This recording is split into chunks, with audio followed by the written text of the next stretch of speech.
विधानसभा का विशेष सत्र आज से शुरू होगा। 11 बजे ये विशेष सत्र शुरू होगा। सदन की कार्यवाही शुरू होगी। कृषि संशोधन विधेयक लाएगी प्रदेश सरकार। कृषि मंत्री रविंद्र चौबे सदन में विधेयक रखेंगे। विधेयक को लेकर सदन में हंगामे के आसार, बीजेपी कांग्रेस के बीच हंगामे के आसार। तो 2 दिन का ये विशेष सत्र है। 11 बजे सदन की शुरुआत होगी। कृषि मंत्री रविंद्र चौबे पटल पर विधेयक रखेंगे और आसार ये माने जा रहे हैं कि पूरा हंगामा होगा। हालांकि इससे पहले कल कांग्रेस ने विधायक दल की बैठक की, पूरी रणनीति उसमें तय की गई। बीजेपी ने भी बैठक की और बीजेपी ने भी पूरी रणनीति तय की गई। दोनों तरफ से आरोप प्रत्यारोप का दौर भी चलेगा और आपको बता दें कि सवाल जवाब दोनों तरफ से होंगे। हालांकि कल जो कांग्रेस की विधायक दल की बैठक थी उसमें सवालों के जवाब के लिए पूरी तरीके से तैयारियां की गई हैं और वहीं जो विपक्ष है उसने कई सवाल उठाए हैं। सबसे बड़ा सवाल विपक्ष ने उठाया कि आखिर इस सदन की जरूरत क्या थी, ऐसी क्या आपातकालीन स्थिति आ गई थी।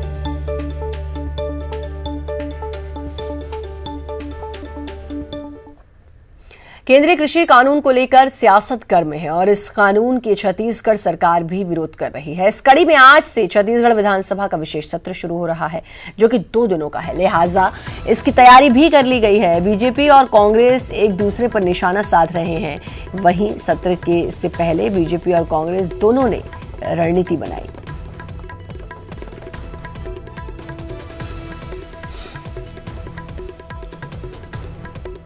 छत्तीसगढ़ विधानसभा का विशेष सत्र आज से शुरू होने जा रहा है। आज से शुरू होने जा रहे विशेष सत्र में सबसे पहले दिवंगत नेताओं को श्रद्धांजलि दी जाएगी और फिर कृषि मंत्री रविंद्र चौबे सदन में कृषि संशोधन विधेयक पेश करेंगे। आपको बता दें ये विशेष सत्र 2 दिन का होगा।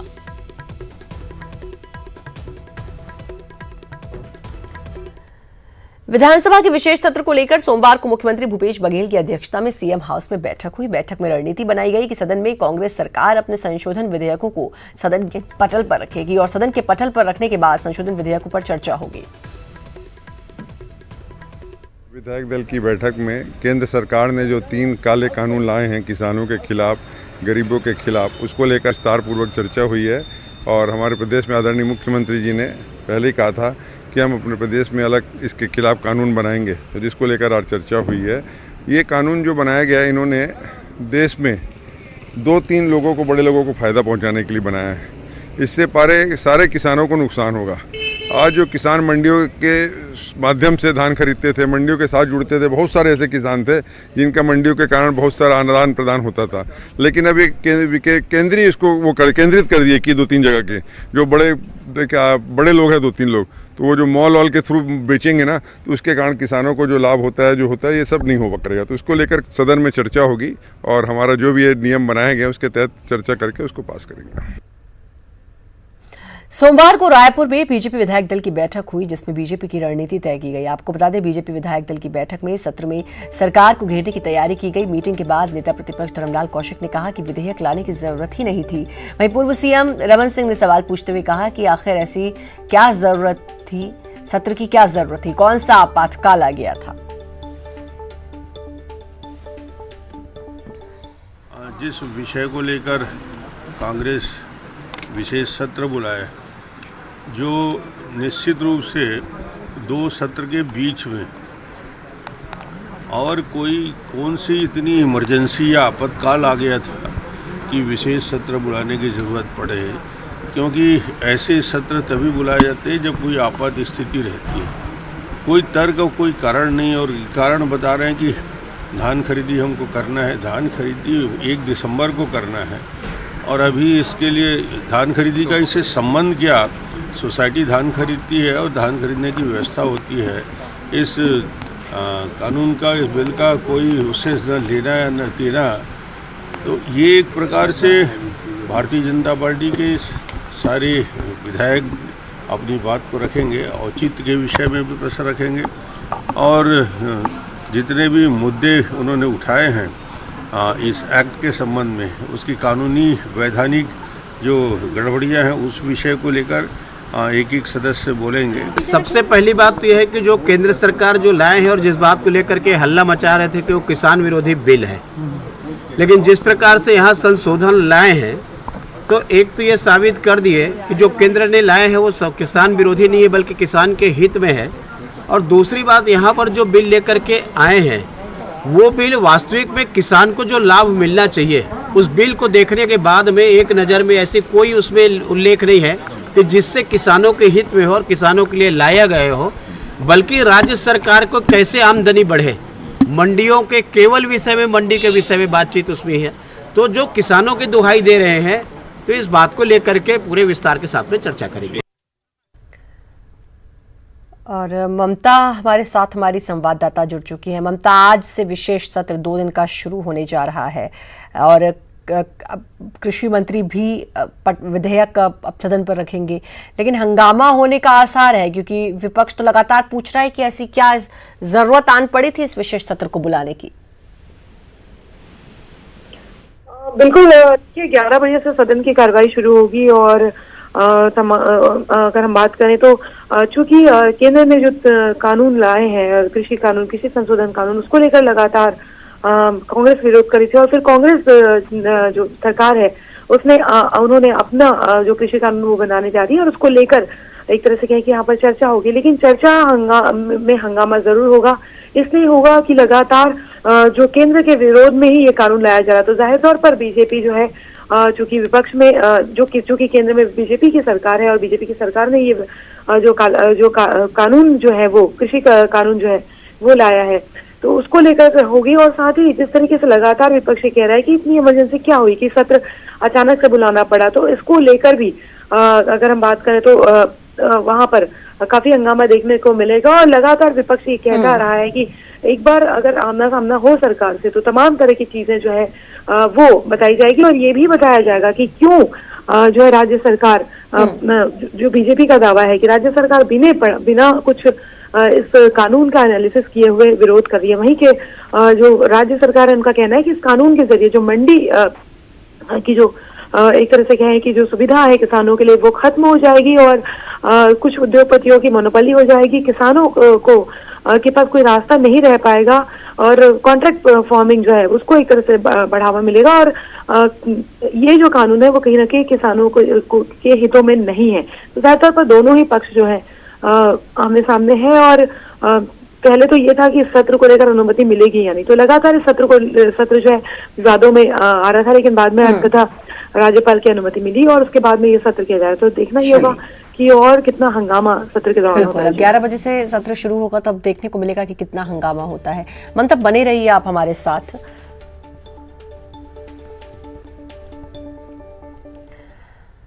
छत्तीसगढ़ में कोरोना मरीजों से के मिलने का सिलसिला लगातार जारी है। हालांकि सोमवार को जितने कोरोना के मरीज पॉजिटिव पाए गए उससे ज्यादा संक्रमित स्वस्थ होकर डिस्चार्ज भी हुए। पिछले 24 घंटे में सूबे में 1639 नए कोरोना मरीजों की पुष्टि हुई है, जबकि 801 मरीज स्वस्थ होकर अस्पताल से डिस्चार्ज हो चुके हैं। 2801 मरीज स्वस्थ होकर अस्पताल से डिस्चार्ज हो चुके हैं। इसके साथ ही प्रदेश में स्वस्थ होने वाले मरीजों की संख्या 1,53,654 पहुंच गई है, जबकि इस वक्त प्रदेश में 22,093 कोरोना के कुल एक्टिव केसेस हैं। ममता जुड़ी हुई है हमारे साथ, हमारी संवाददाता। ममता, कोरोना मरीज तो लगातार मिल रहे हैं, 1600 से ज्यादा कोरोना मरीज मिले हैं, लेकिन उससे कहीं ज्यादा 2801 मरीज ऐसे हैं जो ठीक भी हुए हैं। कल 1600 कुछ मिले हैं। ममता, अगर हम पहले की बात करें तो ये आंकड़ा 2000 के पार था, कभी 2100, 2200, 2800 तक आंकड़ा गया है एक दिन का। अब थोड़ा कम हो रहा है, कहा जा सकता है क्या?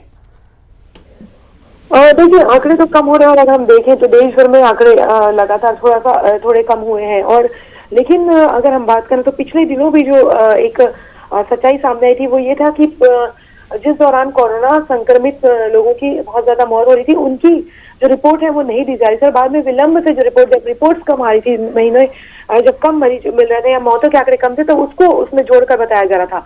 और ये अपने आप में इसको लेकर जब बात किया गया था स्वास्थ्य विभाग के बड़े अधिकारियों से, तो उनका कहना था कि चूंकि सीएमओ जो है वो इस तरीके से रिपोर्ट दे रहे हैं, उसको कुछ नहीं कर सकते। लेकिन बहरहाल राहत की खबर है कि इस राहत को जो है फिर भी अगर हम बात करें तो सावधानी उसी तरह से बरकरार रखनी चाहिए। सोशल डिस्टेंसिंग, मास्क बहुत जरूरी है, क्योंकि ठंड का जो समय है और उसको लेकर एक तरह से कहा गया है कि ठंड में और भी ज्यादा जो है संक्रमण बढ़ सकता है, क्योंकि इस दौरान नॉर्मल जो होता है फ्लू, सर्दी, खांसी, इसकी शिकायतें रहती हैं।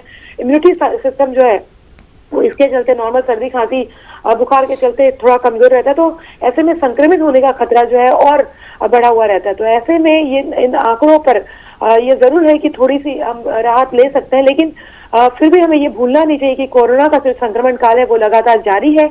ऐसे में तमाम जो एहतियात है वो बरतना जरूरी है और ये मानना जरूरी है कि अगर हम थोड़ा प्रयास करें तो धीरे धीरे इस संक्रमण को खत्म कर सकते हैं। ये जो घटते हुए आंकड़े हैं वो इस बात की पुष्टि करते हैं। जी बहुत बहुत शुक्रिया आपका ममता, तमाम जानकारी देने के लिए। ब्रेक के बाद एक बार फिर से आपका स्वागत है। रायपुर के रामकृष्ण अस्पताल में पूर्व मंत्री राजा महेंद्र बहादुर सिंह का 96 साल की उम्र में निधन हो गया। वे 7 बार विधायक, 1 बार राज्यसभा सांसद और छत्तीसगढ़ विधानसभा के प्रोटेम स्पीकर भी रहे। वे अविभाजित मध्य प्रदेश में मंत्री भी रहे। आपको बता दें, महेंद्र महासमुंद जिले के सरायपाली रियासत के राजा के रूप में जाने जाते थे। आज उनका पार्थिव शरीर सरायपाली ले जाया जाएगा, जहां उनका अंतिम संस्कार होगा।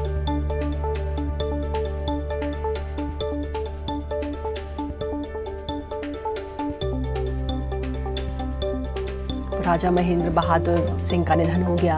आपको बता दें कि वो विभाजित मध्य प्रदेश में मंत्री रहे, 7 बार विधायक रह चुके थे, प्रोटेम स्पीकर भी छत्तीसगढ़ में वो रहे थे और 96 साल की उम्र में उन्होंने अंतिम सांस ली। और उनका जो पार्थिव शरीर है वो आज सरायपाली ले जाया जाएगा, जहां उनका अंतिम संस्कार किया जाएगा।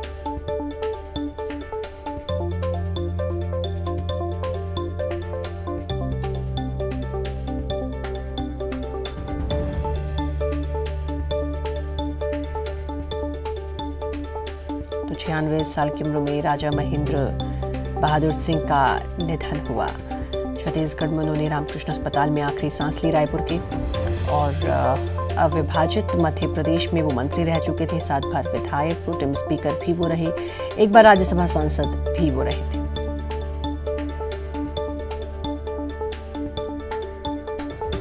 मनोहर हमारे साथ, हमारे संवाददाता जुड़ चुके हैं। मनोहर, दुखद खबर, राजा महेंद्र बहादुर का निधन।